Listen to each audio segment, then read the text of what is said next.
अमेरिकी सेना के साथ मिलकर इजरायली वायुसेना 1 मई 2025 को ईरान के परमाणु ठिकानों पर हमला कर देगी। इस बात की इजरायल को पूरी उम्मीद थी, लेकिन राष्ट्रपति ट्रंप ने ईरान के परमाणु ठिकानों पर इजरायल को हमला नहीं करने दिया। जबकि दूसरी तरफ कुछ रिपोर्ट में दावा किया गया कि ईरान अब इस स्थिति में पहुंच चुका है कि वो 1 महीने में 5 परमाणु बम बना सकता है। लेकिन इस खुफिया रिपोर्ट के लीक होने के बावजूद राष्ट्रपति ट्रंप ने इजरायल को ईरान के एटमी ठिकानों पर हमला नहीं करने दिया। अब खबर ये है कि इजरायल बिना अमेरिका के ही यमन से लेकर ईरान तक हमले की तैयारी कर रहा है। यमन पर पिछले 7 दिनों से जबरदस्त बमबारी हो रही है।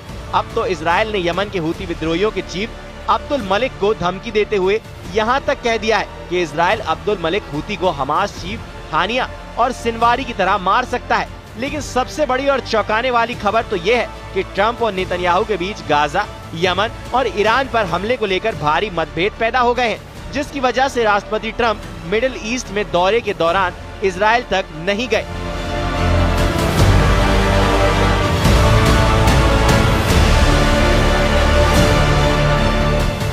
सात अक्टूबर 2023 को इजरायल पर हुए हमास के भीषण हमले के बाद से अब तक यही लग रहा था कि अमेरिका इजरायल के साथ चट्टान की तरह खड़ा है। इजरायल गाजा, यमन और ईरान तक कई बार भीषण हमले कर चुका है, लेकिन कभी भी अमेरिका ने इजरायल को नहीं रोका। लेकिन जब से अमेरिका और ईरान के बीच परमाणु डील को लेकर खिचड़ी पकी है, उसके बाद से हालात पूरी तरह से बदल चुके हैं।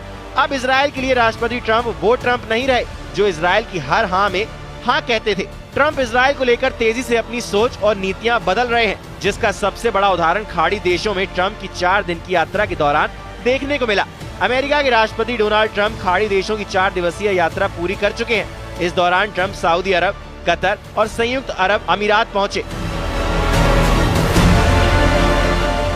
दूसरी बार राष्ट्रपति बनने के बाद ट्रंप का यह पहला बड़ा आधिकारिक विदेशी दौरा था। लेकिन हैरानी की बात तो ये है, मध्य पूर्व के दौरे पर ट्रंप की लिस्ट में इजरायल का नाम नहीं था। उनके इस कदम को अमेरिकी इजरायल गठबंधन की तुलना में खाड़ी देशों के साथ आर्थिक सौदों को प्राथमिकता देने के रूप में देखा जा रहा है। आमतौर पर अमेरिकी राष्ट्रपति सबसे पहले इजरायल जाते थे और उसके बाद बाकी देशों का दौरा करते थे, लेकिन ट्रंप ने इसका उल्टा किया है। अमेरिका और इजरायली मीडिया ट्रंप के यू टर्न को बहुत बड़ा संकेत मान रही है। ट्रंप के पहले कार्यकाल में उपराष्ट्रपति रहे और रिपब्लिकन नेता माइक पेंस ने इस पर चिंता जाहिर की है। उन्होंने कहा है कि वो इस बात से निराश थे कि ट्रंप के यात्रा कार्यक्रम में इजरायल शामिल नहीं है। यात्रा के बीच में ट्रंप से सवाल पूछा गया कि आप इजरायल नहीं जा रहे हैं, क्या इस दौरे में इजरायल को साइडलाइन किया गया है? जवाब में ट्रंप ने कहा, नहीं, बिल्कुल नहीं। इन खाड़ी देशों के साथ संबंध बनाना इजरायल के लिए बहुत अच्छा है। ट्रंप भले ही इजरायल को साइडलाइन करने की बात को नकार रहे हैं, लेकिन इजरायल और अमेरिका दोनों देशों की मीडिया में इसकी चर्चा जोरों पर है। इजरायल के अखबार इजरायल हेयम ने ट्रंप के करीबी सूत्रों के हवाले से कहा कि वो नेतन्याहू से निराश हैं और उनका इंतजार किए बिना मध्य पूर्व में आगे बढ़ने की योजना बना रहे हैं। रिपोर्ट में कहा गया कि ट्रंप का मानना है कि नेतन्याहू जरूरी निर्णय लेने में देरी कर रहे हैं। इस कारण अमेरिकी राष्ट्रपति इजरायल से अपेक्षित कार्रवाई किए जाने का इंतजार करने को तैयार नहीं है और उन्होंने उनके बिना ही आगे बढ़ने का फैसला किया है। अमेरिकी न्यूज ब्रॉडकास्टर NBC न्यूज ने सूत्रों के हवाले से कहा कि इजरायल के प्रधानमंत्री बेंजामिन नेतन्याहू और अमेरिकी राष्ट्रपति डोनाल्ड ट्रंप के बीच संबंध तनावपूर्ण हो गए हैं। रिपोर्ट में कहा गया कि ईरान, हूती और गाजा में युद्ध आगे बढ़ने के मुद्दे पर नेतन्याहू और ट्रंप के बीच मतभेद बढ़ रहे हैं। इस बीच जो खबरें लीक हुई, उसके मुताबिक इजरायल की सेना ईरान के परमाणु ठिकानों को निशाने बनाने के प्लान पर काम पूरा कर चुकी है। खुफिया एजेंसियों का मानना है कि इजरायल की तैयारी ईरान के परमाणु ठिकानों पर बड़े हमले की है। अमेरिकी अखबार वॉल स्ट्रीट जर्नल ने अमेरिकी खुफिया अफसरों के हवाले से कई रिपोर्ट में ये दावा किया गया है कि इजरायल को लगता है कि एक ओर ईरान एक कमजोर स्थिति में है, तो दूसरी तरफ डोनाल्ड ट्रंप से ज्यादा समर्थन की उम्मीद की जा सकती है।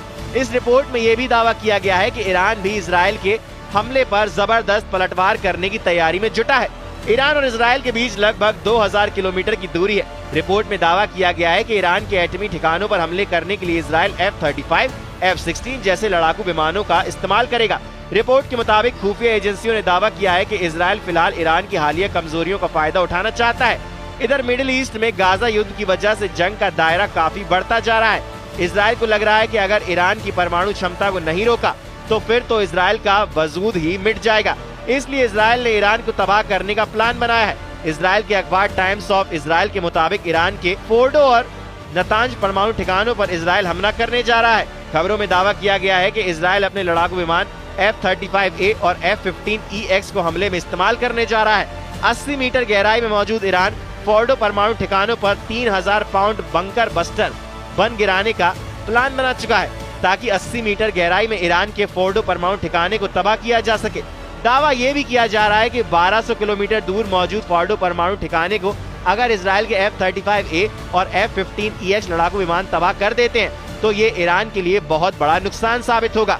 इधर एक्सपर्ट का मानना है कि ईरान और इजराइल की तनातनी की वजह से पश्चिम एशिया में हालात बेहद खराब होने जा रहे हैं। इजराइल ने ईरान के परमाणु ठिकानों पर हमला करने के साथ साथ उसके बड़े शहरों पर हमला करने का प्लान बनाया है, ताकि ईरान को सैन्य ताकत के साथ साथ आर्थिक रूप से भी कमजोर किया जा सके। इजराइल का सबसे पहला और बड़ा टारगेट तेहरान हो सकता है, जहां वो सुप्रीम लीडर अली खामनेई को निशाना बना सकते हैं। ईरान का तीसरा सबसे बड़ा शहर इस्फहान है, जिसे ईरान का औद्योगिक केंद्र माना जाता है, वहां भी इजराइल हमला कर सकता है।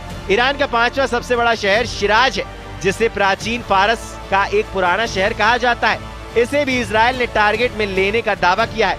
ईरान का चौथा सबसे बड़ा शहर और अलबोरस प्रांत की राजधानी कर्ज शहर पर इजराइल ने बड़े हमले करने की तैयारी पूरी कर ली है। खबर तो ये भी है कि दुनिया के सबसे पवित्र शिया शहरों में से एक मशहद पर भी इजराइल हवाई हमले कर सकता है। ईरान का तबरीज एक प्रमुख शहर वो भी हमले की जद में आ चुका है। इसके अलावा ईरान का एवाज भी एक प्रमुख शहर जो इजराइल के टारगेट पर है। दूसरी तरफ ईरान के इस्लामिक रिवॉल्यूशन गार्ड कॉर्प्स यानी IRGC के एरोस्पेस डिवीजन ने अपनी मिसाइल मेगा सिटी से भी अमेरिका और इजराइल के होश उड़ा दिए थे। ईरान के सैन्य प्रमुख मेजर जनरल मोहम्मद बागेरी और एयर स्पेस डिवीजन के commander brigadier general Aamir Ali Hajizadeh के सामने इस सिटी का खुलासा किया गया।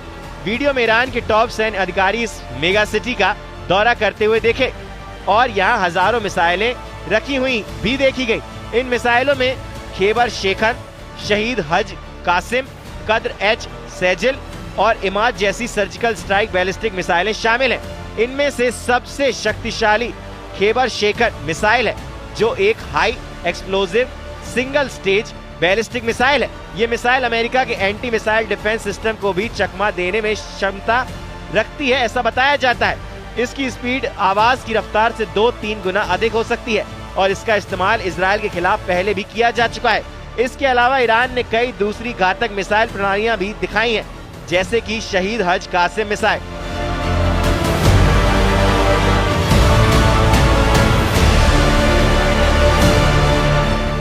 जो 1700 किलोमीटर तक मार सकती है। इस प्रकार ईरान ने स्पष्ट रूप से दिखा दिया है कि वो आक्रामक और आखिरी युद्ध के लिए पूरी तरह से तैयार है। इधर ईरान के परमाणु हथियारों को लेकर जो दावे अब किए गए हैं वो हैरान करने वाले हैं और अगर मिडिल ईस्ट में सीधी युद्ध हुआ तो अमेरिका और इजराइल पर ये युद्ध बहुत भारी पड़ेगा।